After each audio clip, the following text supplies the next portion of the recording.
Assalamualaikum warahmatullahi wabarakatuh. Halo semuanya, jumpa lagi dengan saya Chow Sing Sing, kurator dari Podcast Horror Night Story. Halo, apa kabar semuanya? Semoga kalian semua sehat-sehat ya. Dan kemarin sebenarnya cerita ini saya upload cuman karena saya sakit, flu berat. Jadinya ya hari ini saya baru selesai rekaman, terus saya upload hari ini juga. Oke, ini adalah kelanjutan dari cerita yang kemarin ya, si orang ketiga yang dituliskan oleh Mas Agil Saputra. Jadi ini adalah part terakhir. Dan daripada berlama-lama ya, langsung saja kita simak ceritanya. Tamrin yang mengetahui itu adalah adik Dewo hanya menangkis saja. Untuk informasi, di daerahnya Asri memang terkenal agak tomboy sejak SMA dan kerap terlibat dengan keributan. Teman-temannya juga kebanyakan laki-laki. Orang-orang yang melihat pun juga seperti tak mau ikut campur setelah mengetahui kalau itu adalah adiknya Dewo. Dewo memang cukup disegani di daerahnya. Setelah melampiaskan emosinya, Asri pun kembali pulang ke tokonya. Singkat cerita, malam harinya Tamrin datang ke rumah Dewo, ditemani dua orang kawannya. Terlihat luka yang sudah ditutupi di ubun-ubunnya. Sepertinya itu luka yang disebabkan oleh serangan Asri tadi siang. Tunjung yang membuka pintu langsung menatap Tamrin dengan sinis. "Mau apa kamu kemari?" kata Tunjung dengan nada sinis. "Mau ketemu Mas Dewo, mbak," jawab Tamrin dengan lembut. Tunjung pun kembali masuk tanpa memberitahu suaminya. Tapi nampaknya Dewo tahu kedatangan Tamrin. Dia segera menemuinya di ruang tamu. "Ada apa, Min?" tanya Dewo. Di sini Tamrin mulai menjelaskan apa yang terjadi, termasuk kejadian penyerangan Asri tadi siang. Dewo pun mempertemukan keduanya. Di sini justru Asri yang mendominasi. Emosinya meledak-ledak.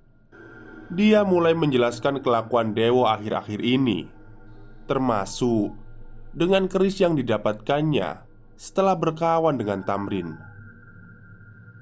Sambil menangis, Asri juga menjelaskan rumah tangga kakaknya yang akan hancur sejak adanya keris itu.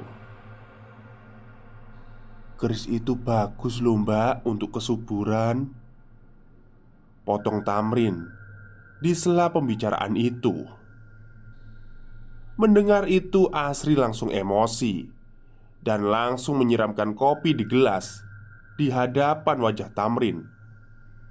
"Bagus, bagus, matamu picek," sembari Asri menanyakan, "Buktinya apa? Wong kakaknya aja belum hamil sampai sekarang." Namun beberapa saat kemudian Tunjung datang meredakan suasana. Dewo di sini tampak terdiam. Sepertinya dia sadar akan kesalahan itu. Dalam pembicaraan tadi, Asri meminta keris itu agar dibawa Tamrin atau dibuang saja. Tapi nyatanya hal itu tidak terjadi dan Tamrin pun pulang. Namun, sejak pertemuan itu, Dewo kini mulai berubah. Dia tak lagi menyentuh kerisnya, walau dia tak mencoba untuk membuangnya atau memberikannya kepada Tamrin.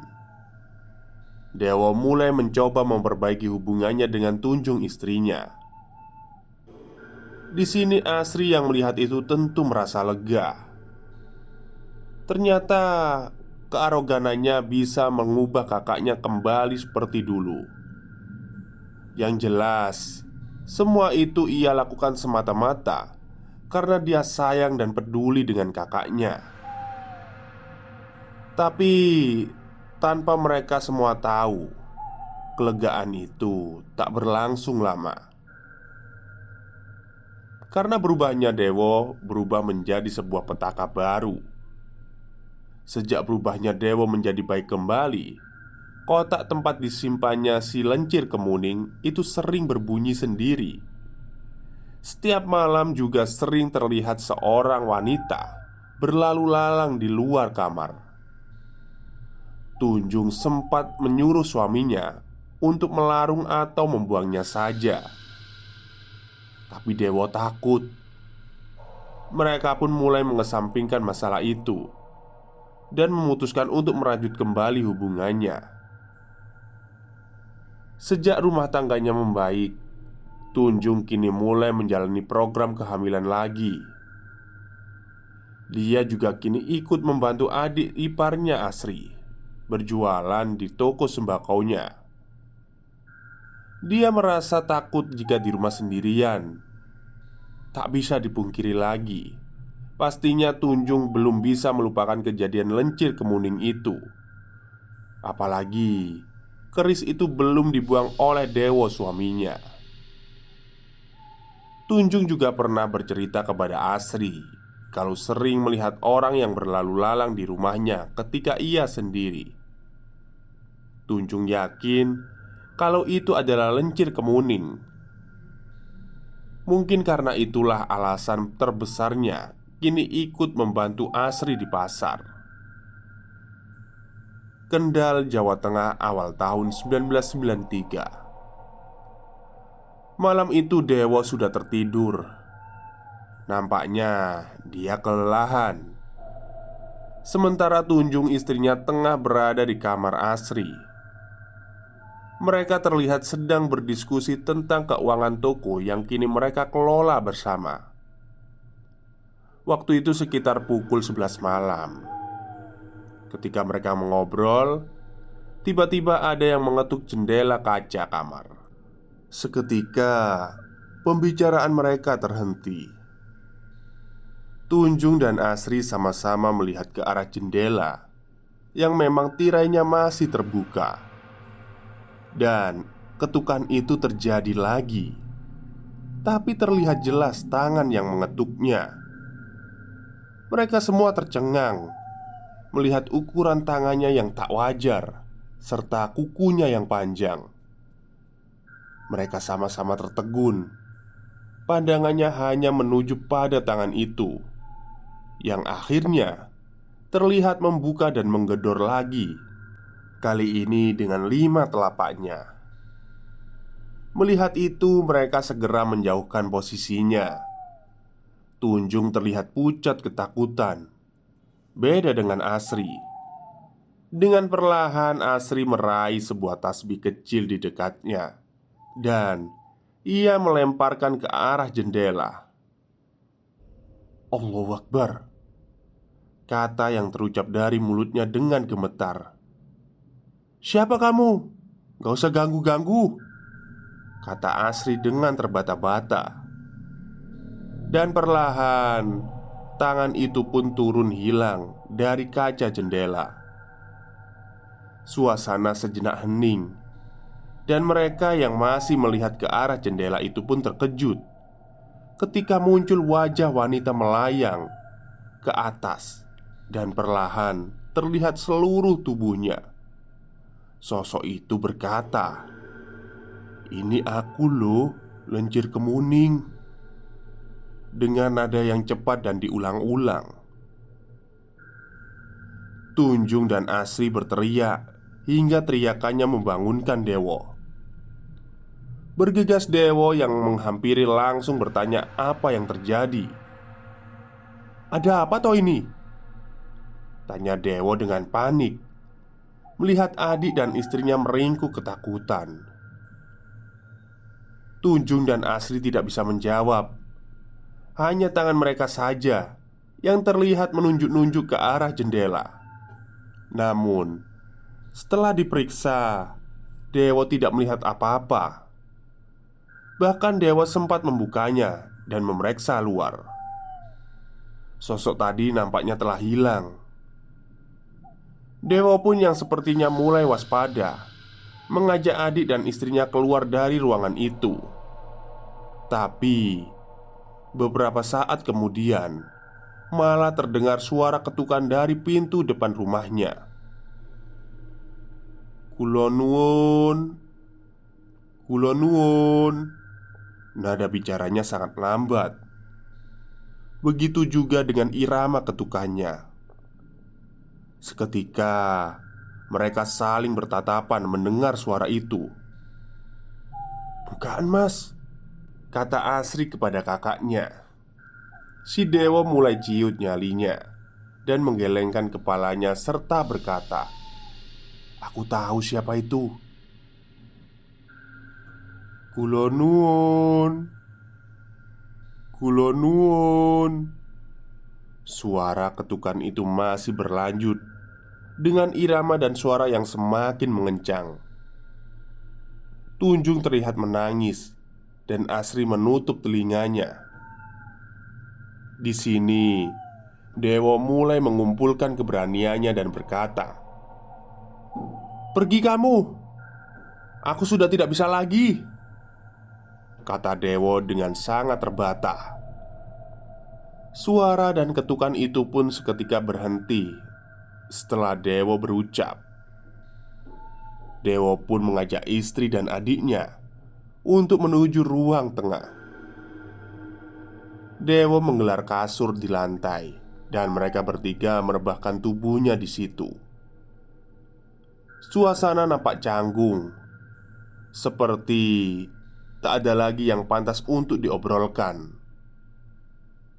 Waktu menunjukkan hampir setengah malam. Mereka bertiga masih terjaga, saling diam. Hingga akhirnya Dewo menangis. Dia meminta maaf kepada adik dan istrinya tentang semua yang telah terjadi. Momen haru pun terjadi ketika mereka saling memaafkan.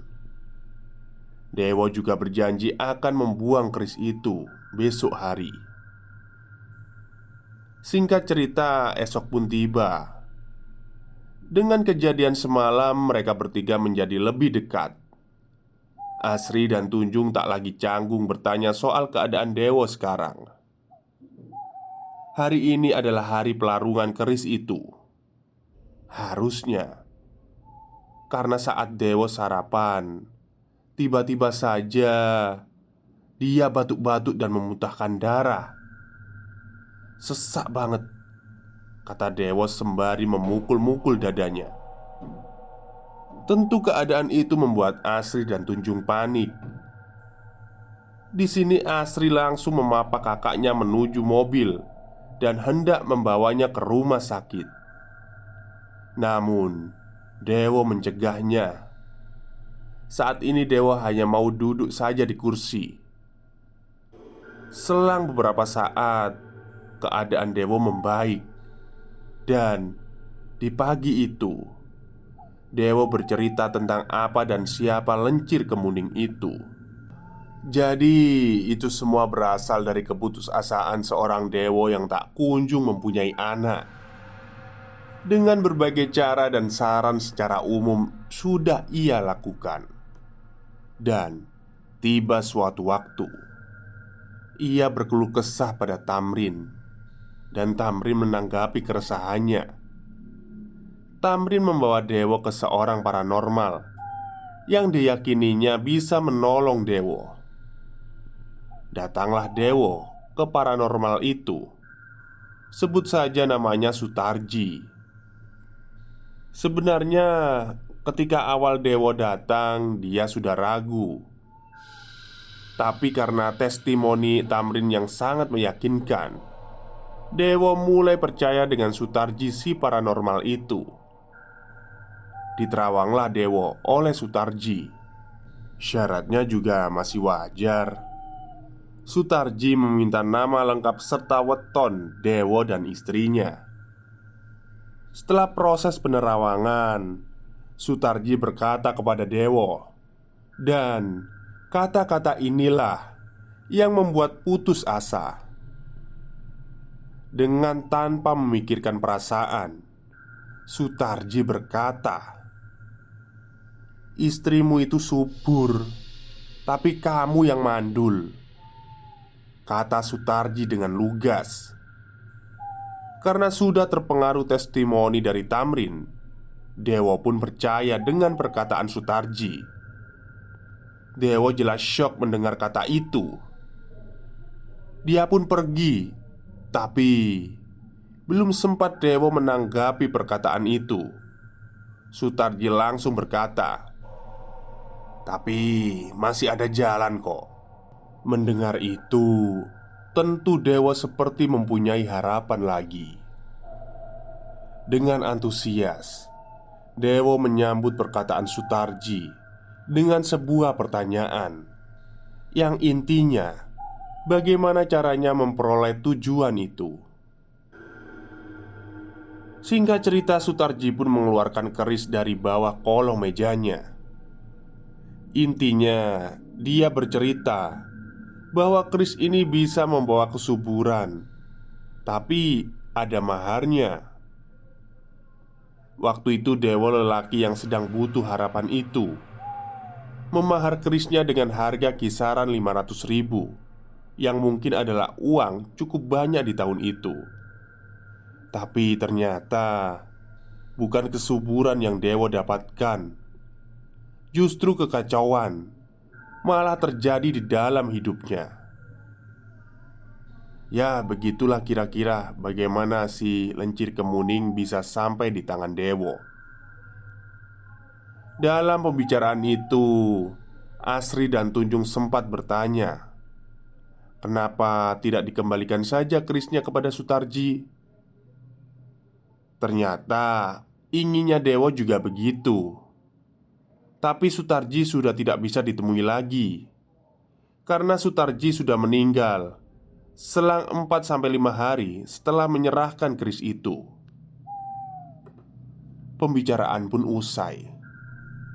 Hari itu juga sebenarnya Dewo ingin tetap melarung keris itu.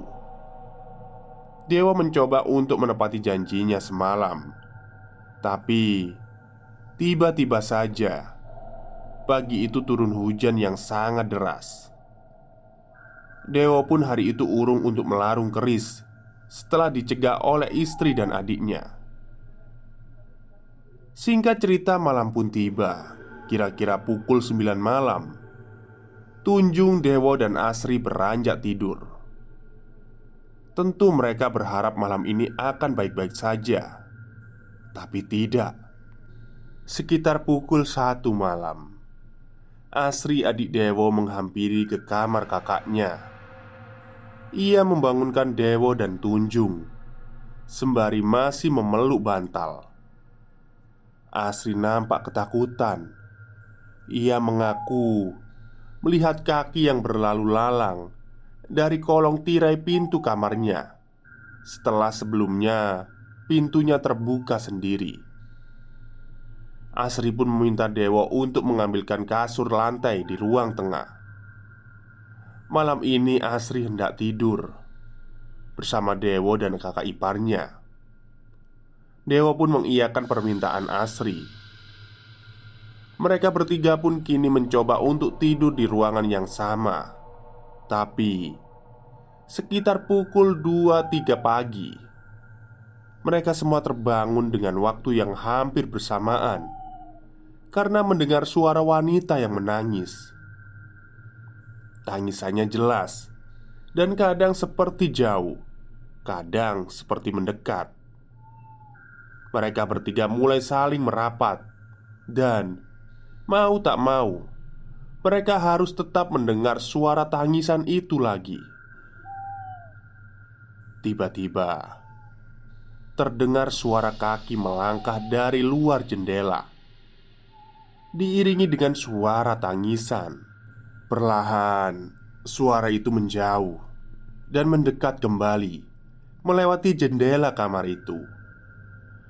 Namun kali ini suara langkah itu terhenti, berganti suara tangis lagi, yang sekarang menetap tak berpindah dari balik jendela. Mereka bertiga pun memutuskan keluar dari kamar. Nampak jelas ketakutan tergambar dari raut wajah mereka. Suara tangis pun kini berpindah lagi. Kali ini sumbernya dari ruang tamu. Tentu, keadaan ini membuat mereka semakin ketakutan. Tunjung yang gemetar kini mencoba untuk membaca doa dengan suara yang keras, berharap bisa menghentikan tangisan itu. Diikuti juga oleh Dewo dan Asri.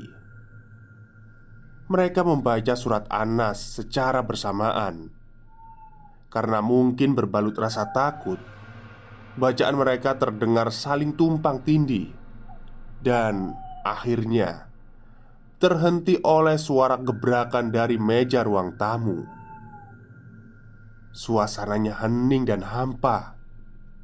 Dan beberapa saat kemudian terdengar suara "Shh."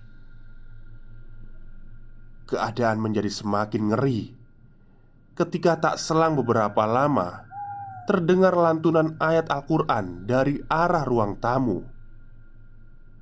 Lelembut itu membacakan surat An-Nas dengan sangat fasih. Entah ayat itu dibaca beberapa kali.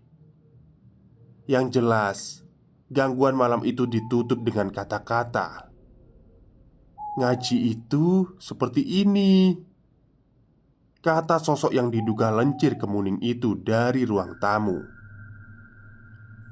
Setelah itu suasana kembali tenang. Di sini, Tunjung dan Asri terlihat masih menangis ketakutan. Sementara Dewo masih terlihat linglung mengingat kejadian barusan. Dengan kejadian itu tentu mereka tak mungkin bisa tidur. Malam itu juga Dewo memboyong istri dan adiknya ke rumah kedua yang berada di depo pasirnya.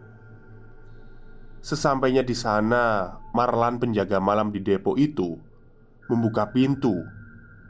Nampak bingung dengan kedatangan Dewo beserta istri dan adiknya. "Wonten nopo ta juragan?" tanya Marlan sembari menahan kantuknya. "Gak apa-apa, gak apa-apa," jawab Dewo tergesa-gesa masuk. Waktu itu mungkin sekitar jam 2 atau 3 pagi. Mereka pun masuk ke satu kamar, tempat biasa Dewo beristirahat saat lelah bekerja. Asri dan Tanjung nampaknya masih syok dengan kejadian tadi. Mereka terlihat saling menggandeng tangan, meski sudah berada di atas ranjang. Singkat cerita, esok hari pun tiba. Asri dan Tunjung kembali lagi bersama Dewo ke rumah, meski dengan rasa takut dan ragu. Sesampainya di rumah, Dewo langsung menuju kamarnya, mengambil kotak tempat ia menyimpan keris itu. "Aku ke tempatnya Pak Robani dulu ya," kata Dewo sembari membawa kotak itu. Pak Robani adalah seorang ustadz yang sempat menegur Dewo untuk membuang kerisnya tempo hari. Karena itulah Dewo berpikir beliau mungkin bisa membantu masalah ini. Singkat cerita, sampailah Dewo di rumah Pak Robani. "Gimana nak? Udah gak kuat?" tanya Pak Robani ketika Dewo yang belum sempat duduk di kursi ruang tamunya. "Nggih Pak De, saya sudah kapok, tobat," jawab Dewo dengan raut muka lesu. Singkat cerita, diambillah kotak itu oleh Pak Robani. Beliau membukanya lalu memegang keris itu. "Barang seperti ini kok dipelihara toh nak?"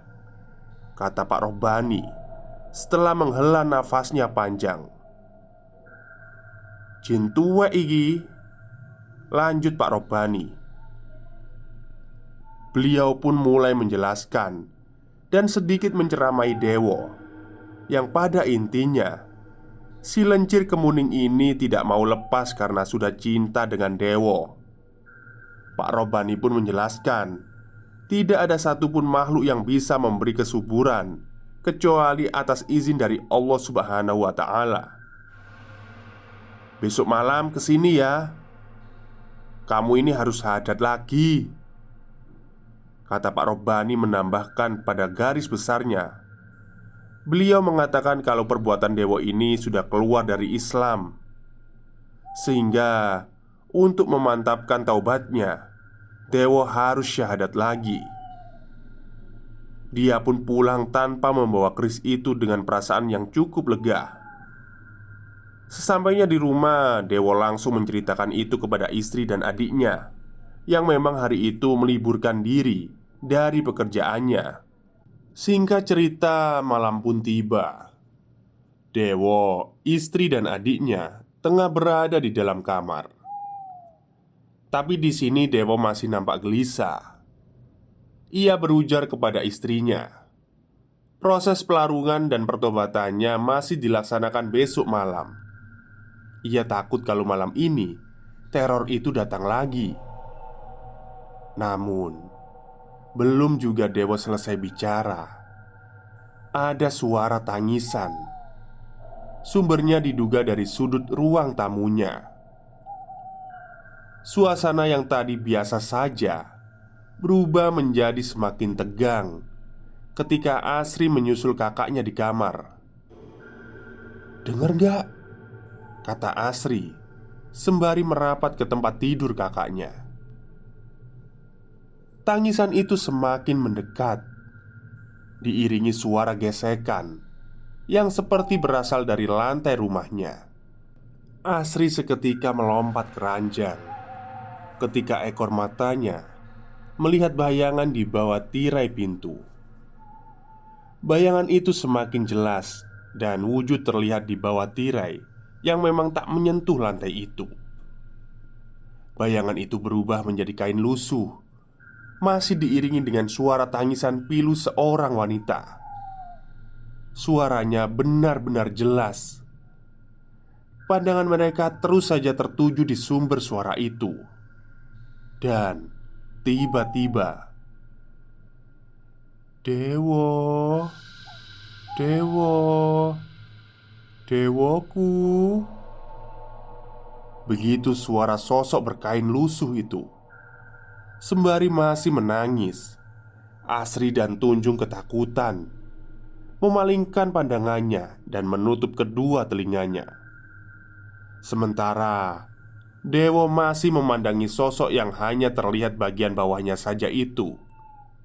Namun, satu kedipan mata, tiba-tiba sosok itu sudah berada di dalam kamar, merangkak mendekati Tunjung, Dewo, dan Asri yang berada di atas ranjang.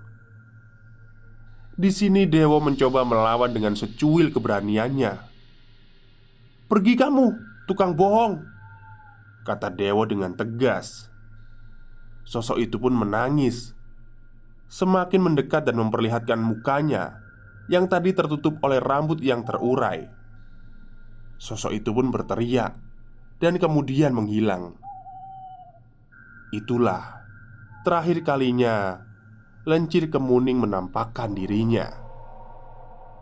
Karena di malam berikutnya prosesi pertaubatan Dewo dan pelarungan keris itu dilaksanakan. Menurut cerita dari narasumber keris Lencir Kemuning, keris itu dilarung di Pantai Indah Kemangi, Kendal, Jawa Tengah.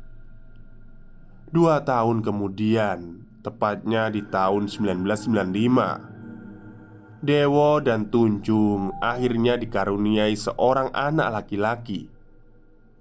Di tahun yang sama, Asri menikah dengan kawan SMA-nya.